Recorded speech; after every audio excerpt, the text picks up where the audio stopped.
Hello everyone. जैसा कि आप सभी लोगों का एसएससी एमटीएस का एग्ज़ाम 2 मई से शुरू होना है, तो यहाँ पर जीके जीएस का एक डेली वीडियो मिलता है और एक इंग्लिश का भी यहाँ पर प्रैक्टिस वीडियो आप सभी को मिलता है, जो कि आपके आने वाले एमटीएस एग्ज़ाम के लिए बहुत ही महत्वपूर्ण होने वाला है। तो चलिए शुरू करते हैं।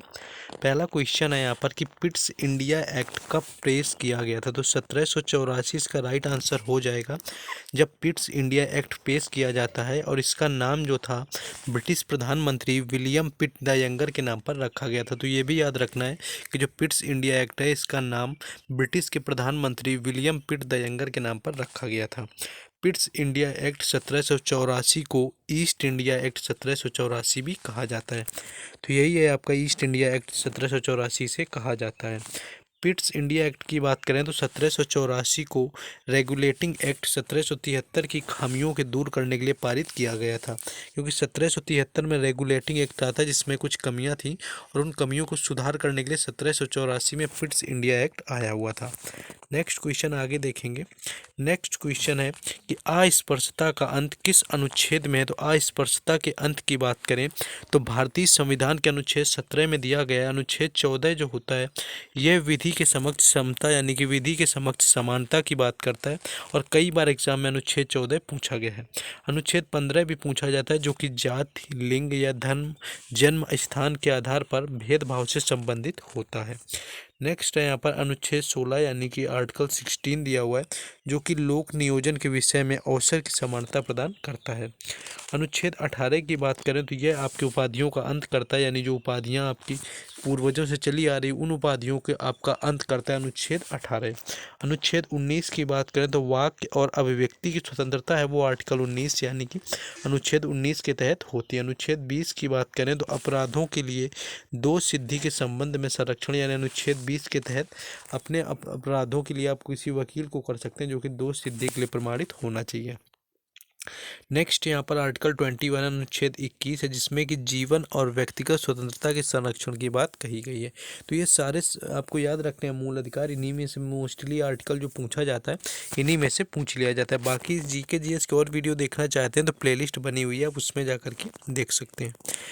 नेक्स्ट क्वेश्चन है कि विजय हजारे ट्रॉफी किस फॉर्मेट का खेल है। तो ये 50 ओवर का खेला जाता है। नहीं, जो विजय हजारे ट्रॉफी होता है, ये 50 ओवर का खेला जाता है, जिसे कि रणजी वनडे ट्रॉफी के रूप में भी जाना जाता है। यानी जो यहाँ पर विजय हजारे ट्रॉफी है, इसी का दूसरा नाम रणजी ट्रॉफी भी कहा जाता है।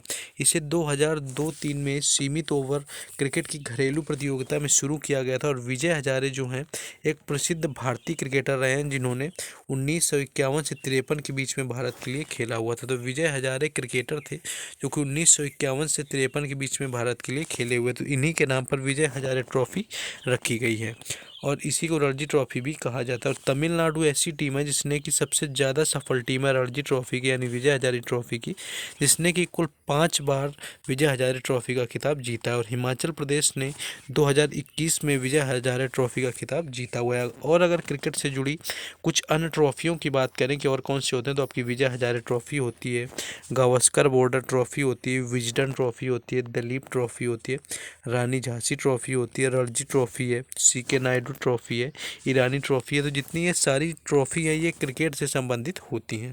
फुटबॉल से संबंधित अगर बात करें तो फुटबॉल से संबंधित डूरंड कप होता है, फेडरेशन कप होता है, संतोष ट्रॉफी होता है, सुब्रतो कप होता है, आई लीग होता है, और इंडियन सुपर लीग होता है। ये सारे जितनी यहाँ पर ट्रॉफी हैं, ये लीग फुटबॉल से संबंधित है। हॉकी की बात करें तो Aga Khan cup, Dhyanchand trophy, Sultan Azlan Shah cup और रंगा स्वामी कप, ये सारे जो हैं यहाँ पर हॉकी से संबंधित ट्रॉफी यानी कप होते हैं।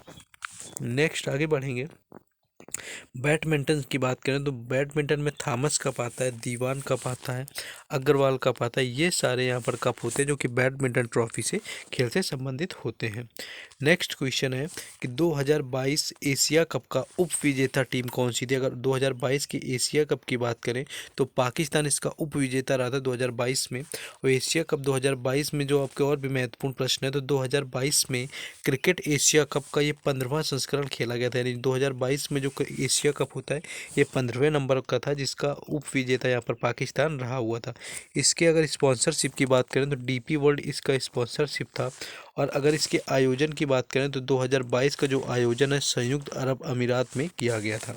एशिया कप 2022 की बात करें तो इसमें कुल 6 टीमों ने भाग लिया हुआ था और एशिया कप 2022 का जो फाइनल मैच है वो दुबई इंटरनेशनल क्रिकेट स्टेडियम में खेला गया था।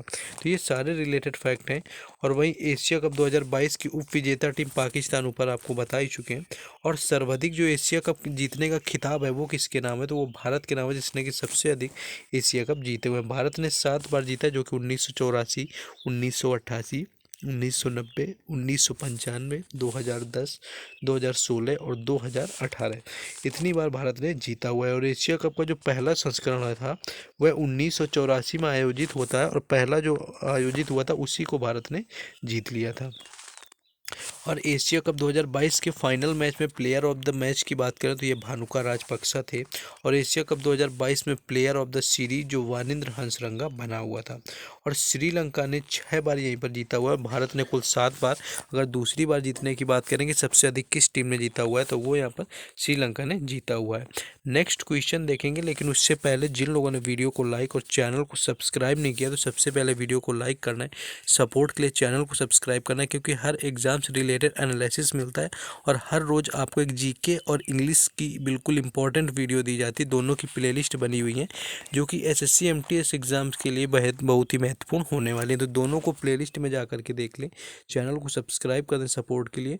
बाकी इंग्लिश और जीके की वीडियो यहाँ पर रोज़ मिलने वाली है। बाकी जब आपका एग्ज़ाम होगा तो एग्ज़ाम का एनालिसिस भी करवाया जाएगा। और बाकी सभी चीज़ों का जो आपका जैसा कि अपडेट होता है कुछ भी शेयर करने के लिए, उनका जो अपडेट है वो टेलीग्राम चैनल और व्हाट्सएप ग्रुप पर दिया जाता है, जिसका लिंक डिस्क्रिप्शन में दिया हुआ है, तो वहाँ से भी जुड़ जाएं। चलिए क्वेश्चन में वापस आ जाते हैं।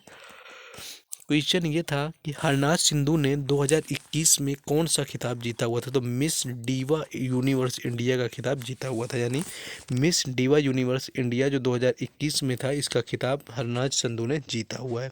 भारत के हरनाज संधू जो है 70वीं मिस यूनिवर्स का खिताब जीत लिया है और हरनाज संधू मिस यूनिवर्स का खिताब जीतने वाली भारत की पहली महिला रही हुई हैं। वहीं बात करें तो हरनाज कौर से पहले 1994 में सुष्मिता सेन ने जीता था और 2000 में लारा दत्ता ने जीता हुआ था। तो 2000 में लारा दत्ता ने मिस यूनिवर्स का खिताब जीता और 1994 में सुष्मिता सेन ने जीता हुआ था। तो अब ये तीसरी है जिन्होंने जीता हुआ है। नेक्स्ट है कि राष्ट्रीय सांख्यिकी आयोग की स्थापना किस वर्ष की गई थी, तो राष्ट्रीय सांख्यिकी अगर एनएसओ की बात करें यहाँ पर तो इसकी स्थापना 2005 में होती है। और राष्ट्रीय सांख्यिकी जो है सांख्यिकी नेशनल स्टैटिस्टिक्स आपका बोला जाता है इंग्लिश में, आयोग की स्थापना रंगराजन आयोग की सिफारिशों के आधार पर की गई थी, जो कि 1 जून 2015 के एक संकल्प के माध्यम से भारत सरकार ने राष्ट्रीय सांख्यिकी आयोग की स्थापना की हुई थी।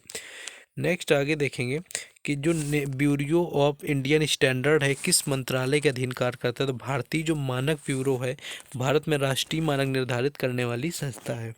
यह उपभोक्ता मामलों खाद्य एवं सार्वजनिक वितरण मंत्रालय के अधीन कार्य करती है। तो ये खाद्य एवं सार्वजनिक वितरण मंत्रालय के अंतर्गत आती है।